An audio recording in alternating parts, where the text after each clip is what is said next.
ਸਾਰਿਆਂ ਨੂੰ ਸਤਿ ਸ਼੍ਰੀ ਅਕਾਲ। ਮੇਰਾ ਨਾਮ ਰਾਜਵੀਰ ਕੌਰ ਹੈ। ਮੈਂ ਬਾਬਾ ਨਾਮਦੇਵ ਸਰਕਾਰੀ ਸੀਨੀਅਰ ਸੈਕੰਡਰੀ ਸਕੂਲ ਘੁਮਾਣ ਜ਼ਿਲ੍ਹਾ ਗੁਰਦਾਸਪੁਰ ਵਿਖੇ ਬਤੌਰ ਪੰਜਾਬੀ ਅਧਿਆਪਿਕਾ ਸੇਵਾ ਨਿਭਾ ਰਹੀ ਹਾਂ। ਅੱਜ ਅਸੀਂ 11ਵੀਂ ਜਮਾਤ ਦੇ 94ਵੀਂ ਪੰਜਾਬੀ ਵਿਸ਼ੇ ਦੇ ਪਾਠਕ੍ਰਮ ਵਿੱਚ ਸ਼ਾਮਿਲ ਆਧੁਨਿਕ ਪੰਜਾਬੀ ਕਾਵਿ ਝਲਕਾਂ ਅਤੇ ਇਤਿਹਾਸ ਪੁਸਤਕ ਵਿੱਚ ਦਰਜ ਸੁਰਜੀਤ ਪਾਤਰ ਦੀ ਗਜ਼ਲ ਕੁਝ ਕਿਹਾ ਤਾਂ ਹਨੇਰਾ ਜਰੇਗਾ ਕਿਵੇਂ ਬਾਰੇ ਗੱਲਬਾਤ ਕਰਾਂਗੇ। ਸੁਰਜੀਤ ਪਾਤਰ ਆਧੁਨਿਕਤਮ ਪੰਜਾਬੀ ਕਵੀਆਂ ਵਿੱਚ ਮਹੱਤਵਪੂਰਨ ਸਥਾਨ ਰੱਖਦੇ ਹਨ।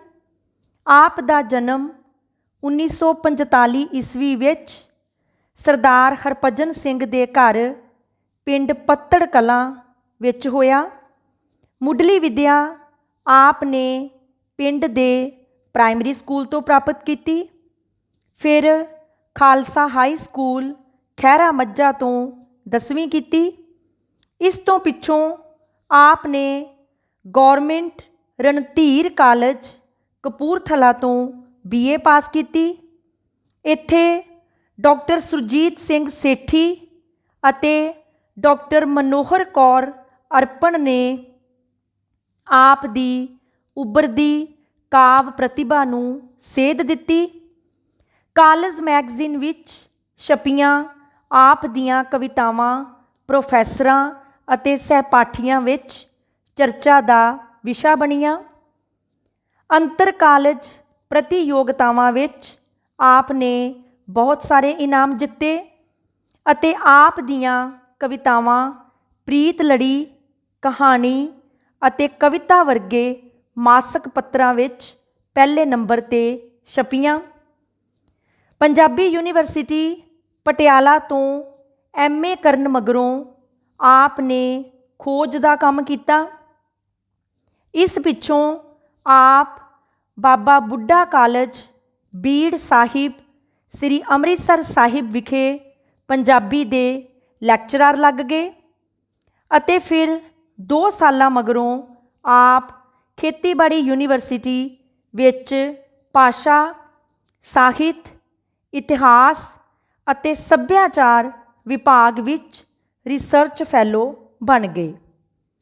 ਸੁਰਜੀਤ ਪਾਤਰ ਨੇ ਪੰਜਾਬੀ ਸਾਹਿਤ ਨੂੰ ਹਵਾ ਵਿੱਚ ਲਿਖੇ ਹਰਫ ਅਤੇ ਕੋਲਾਜ ਕਿਤਾਬ ਰਚਨਾਵਾਂ ਦਿੱਤੀਆਂ ਹਨ। ਆਪ ਸਮਾਜਿਕ ਵਿਵਸਥਾ ਦੀ ਬੇਮੇਲ ਅਤੇ ਨਿਰਾਰਥਕ ਸਥਿਤੀ ਨੂੰ ਬੜੇ ਹੀ ਪ੍ਰਭਾਵਸ਼ਾਲੀ ਕਾਵਿਕ ਅੰਦਾਜ਼ ਵਿੱਚ ਪੇਸ਼ ਕਰਦੇ ਹਨ। ਯਥਾਰਥਕ ਚਿੰਤਨ ਨੇ ਜੋ ਨਵੀਂ ਚੇਤਨਾ ਜਗਾਈ ਹੈ ਅਤੇ ਸਮੇਂ ਦੇ ਸੰਕਲਪਾਂ ਨੇ ਜੋ ਨਵੀਂ ਸੋਚ ਉਭਾਰੀ ਹੈ, ਉਸ ਦਾ ਆਪ ਨੇ ਵਿਸ਼ੇਸ਼ ਰੂਪ ਵਿੱਚ ਚਿਤਰਨ ਕੀਤਾ ਹੈ। ਆਪ ਨਵੇਂ ਕਵੀ ਦੀ ਸੁਰ ਵਿੱਚ ਅਜੋਕੇ ਵਿਅਕਤੀ ਦੀ ਬੇਵਸ ਅਤੇ ਬੇਸਹਾਰਾ ਭਾਵਨਾ ਨੂੰ ਵਿਆਪਕ ਯਥਾਰਥ ਵਿੱਚ ਰੱਖ ਕੇ ਪੇਸ਼ ਕਰਦੇ ਹਨ। ਸੁਰਜੀਤ ਪਾਤਰ ਪਰੰਪਰਾਗਤ ਜੀਵਨ ਜਾਚ ਦੇ ਫੋਕੇ ਅਤੇ ਨਿਰਾਰਥਕ ਪੱਖਾਂ ਨੂੰ ਰੱਦ ਕਰਦੇ ਹਨ ਅਤੇ ਆਧੁਨਿਕ ਜੀਵਨ ਦੀਆਂ ਸਾਰਥਕ ਸੰਭਾਵਨਾਵਾਂ ਨੂੰ ਪੇਸ਼ ਕਰਦੇ ਹਨ। ਆਪ ਪਰੰਪਰਾ ਦੀਆਂ ਝੂਠੀਆਂ ਪਰਤਾਂ ਨੂੰ ਕਲਾਤਮਕ ਢੰਗ ਨਾਲ ਉਧੇੜਦੇ ਹਨ। ਸੁਰਜੀਤ ਪਾਤਰ ਦੀ ਪ੍ਰਸਿੱਧੀ ਇੱਕ ਸਫਲ ਗਜ਼ਲਕਾਰ ਦੇ ਤੌਰ 'ਤੇ ਹੋਈ। ਆਪ ਨੇ ਪੰਜਾਬੀ ਗਜ਼ਲ ਨੂੰ ਬੌਧਿਕ ਅਤੇ ਯਥਾਰਥਿਕ ਮਸਲਿਆਂ ਨਾਲ ਜੋੜ ਕੇ ਇੱਕ ਨਵਾਂ ਮੋੜ ਦੇਣ ਦਾ ਉਪਰਾਲਾ ਕੀਤਾ ਹੈ। 11ਵੀਂ ਜਮਾਤ ਦੇ 94ਵੀਂ ਪੰਜਾਬੀ ਵਿਸ਼ੇ ਦੇ ਪਾਠਕ੍ਰਮ ਵਿੱਚ ਸੁਰਜੀਤ ਪਾਤਰ ਦੀ ਇੱਕ ਗਜ਼ਲ ਕੁਝ ਕਿਹਾ ਤਾਂ ਹਨੇਰਾ ਜਰੇਗਾ ਕਿਵੇਂ ਸ਼ਾਮਲ ਕੀਤੀ ਗਈ ਹੈ। ਇਸ ਵਿੱਚ ਸਮਕਾਲੀ ਪ੍ਰਬੰਧ ਉੱਤੇ ਬਹੁ ਦਿਸ਼ਾਵੀ ਵਿਅੰਗ ਕੀਤਾ ਗਿਆ ਹੈ। इस गज़ल के शेयरां विच कवि ने वर्तमान सियासी हनेरगर्दी अते अन्याय के युग विच मनुखी बेवसी अते निराशा नूं अंकित किया है। गज़ल का आरंभिक शेयर है, कुछ कहा तां हनेरा जरेगा किवें, चुप रहा तां क्षमादान की कहणगे, गीत दी मौत इस रात जे हो गई, मेरा जीना मेरे यार किंज सहणगे। क्षमादान शब्द का अर्थ है चिरागदान, भाव प्राचीन समय तेल की मदद नाल रोशनी करन दा साधन। सुरजीत पात्र कहते हैं कि जेकर मैं अपने गीत विच सच्ची गल कही तां हनेरा भाव अज्ञानता फैलाउण वालियां शक्तियां इस नूं बर्दाश्त नहीं करनगियां, पर जेकर मैं चुप रहा तां असलीयत दा चानण फैलाउण वाले क्षमादान रूपी व्यक्ति मैनूं अपनी आलोचना का शिकार बनाउणगे। जेकर इस अज्ञानता दे हनेरे दा पसार करन वाली रात विच मेरे गीत दी मौत हो गई, अर्थात उस नूं ना गाया गया, तां मेरे दोस्त मेरी इस कमजोरी नूं सहन नहीं कर सकणगे अते ओह मैनूं अपनी आलोचना का शिकार बनाउणगे। इस अदालत च बंदे बिरख हो गए, फैसले सुनदियां सुनदियां सुक गए, आखो इन्हां नूं उजड़े घरी जाण हुण, ये कदों तीक इत्थे खड़े रहणगे। अदालत शब्द का अर्थ है कचहरी। बिरख हो गए भाव चेतन अवस्था तो जड़ अवस्था विच पुज गए। कवि सुरजीत पात्र अपने देश विच फैले सियासी अन्याय की गल करते हुए कहते हैं कि मेरे देश विच सियासी लोकां दियां खुदगर्जियां कारण किसी नूं न्याय नहीं मिलता। इस दी अदालत विच लोकां दे झगड़े लमकाए जाते हैं। इस दी अदालत विच अपने फैसलियां नूं सुनन दी उडीक विच बिरछां वांग जड़ वस्तु बने लोग आखिर बुरी तरह सुक गए हैं। उन्हां नूं इंसाफ नहीं दिता गया। इन्हां लोकां नूं कहो कि उन्हां नूं फैसले सुनन लई होर खड़े रहन दा कोई फायदा नहीं। ओह इंसाफ दी आस ला के चुप करके अपने उजड़े पुजड़े घरां नूं चले जाण। यार मेरे जू इस आस ते मर गए कि मैं उन्हां दे दुख दा बनावांगा गीत। जे मैं चुप ही रहा, जे मैं कुछ ना कहा, बन के रूहां सदा भटकदे रहणगे। आस शब्द का अर्थ है उम्मीद। चुप शब्द का अर्थ है खामोश।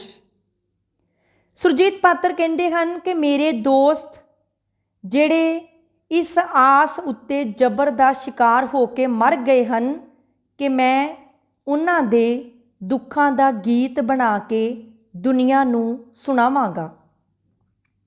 जेकर मैं चुप रहा अते उन्हां दे दुखां संबंधी अपने गीतां विच कुछ ना कहा, तां मैनूं डर है कि ओह असंतुष्ट रूहां बन के सदा भटकदे रहणगे अते उन्हां दी गति नहीं होवेगी।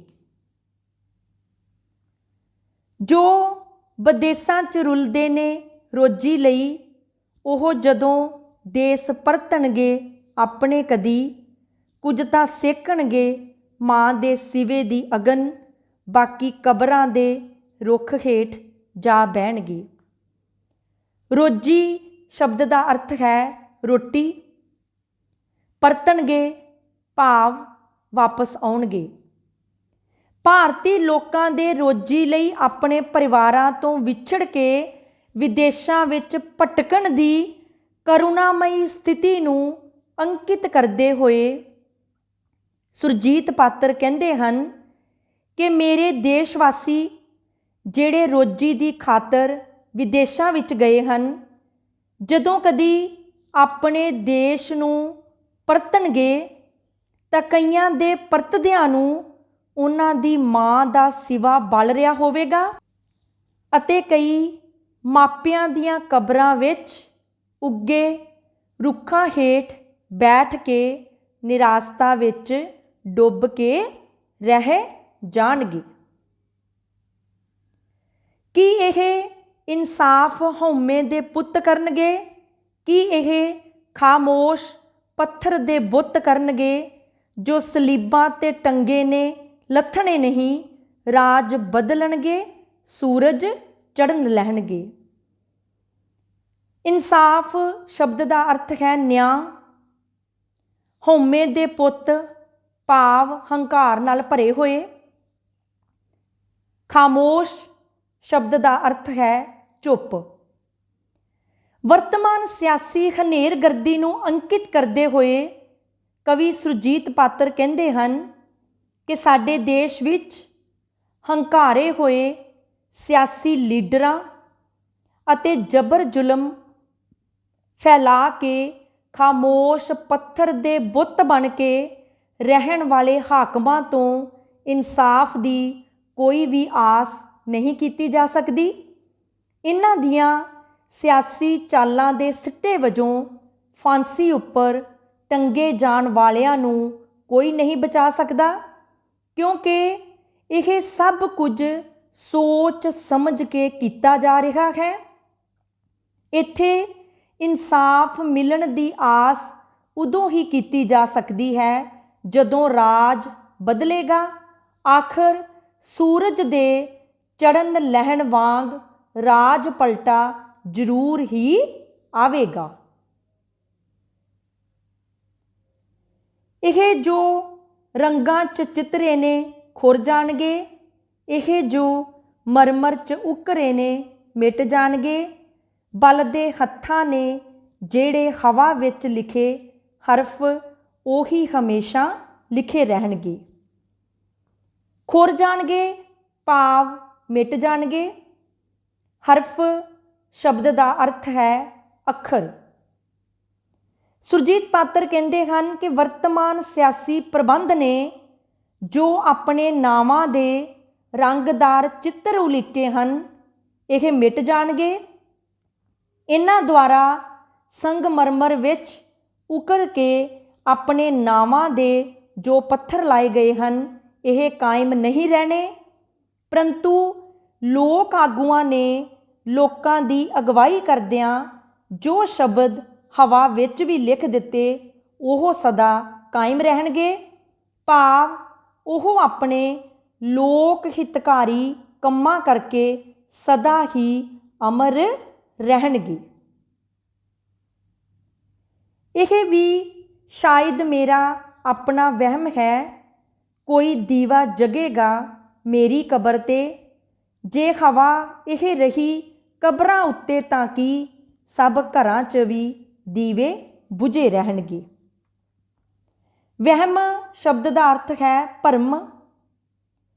ਕਵੀ ਸੁਰਜੀਤ ਪਾਤਰ ਅਤਿਅੰਤ ਨਿਰਾਸ਼ਾ ਦੇ ਭਾਵ ਅੰਕਿਤ ਕਰਦੇ ਹੋਏ ਕਹਿੰਦੇ ਹਨ ਕਿ ਇਹ ਸ਼ਾਇਦ ਮੇਰਾ ਵਹਿਮ ਹੈ ਕਿ ਮੇਰੇ ਮਰਨ ਮਗਰੋਂ ਰਾਜ ਪਲਟਾ ਆਉਣ 'ਤੇ ਮੇਰੀ ਕਬਰ ਉੱਪਰ ਕੋਈ ਦੀਵਾ ਜਗੇਗਾ, ਅਰਥਾਤ ਮੇਰੇ ਵਿਚਾਰਾਂ ਦੀ ਕੋਈ ਮਾਨਤਾ ਹੋਵੇਗੀ।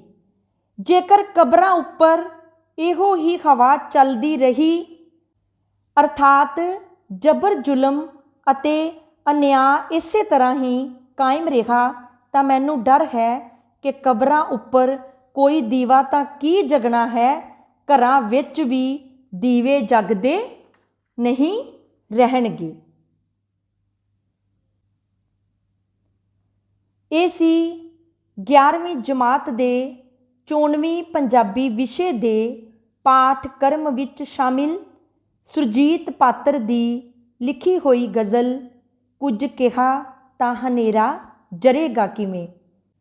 ਇਸ ਕਵਿਤਾ ਦਾ ਕੇਂਦਰੀ ਜਾਂ ਅੰਤਰੀਵ ਭਾਵ ਇਹ ਹੈ, ਸਾਡੇ ਦੇਸ਼ ਵਿੱਚ ਵਰਤਮਾਨ ਸਿਆਸੀ ਹਨੇਰਗਰਦੀ ਅਤੇ ਅਨਿਆਂ ਭਰੇ ਵਾਤਾਵਰਣ ਵਿੱਚ ਆਮ ਮਨੁੱਖ ਦੀ ਹਾਲਤ ਬੇਵਸੀ ਅਤੇ ਨਿਰਾਸ਼ਾ ਭਰੀ ਹੈ।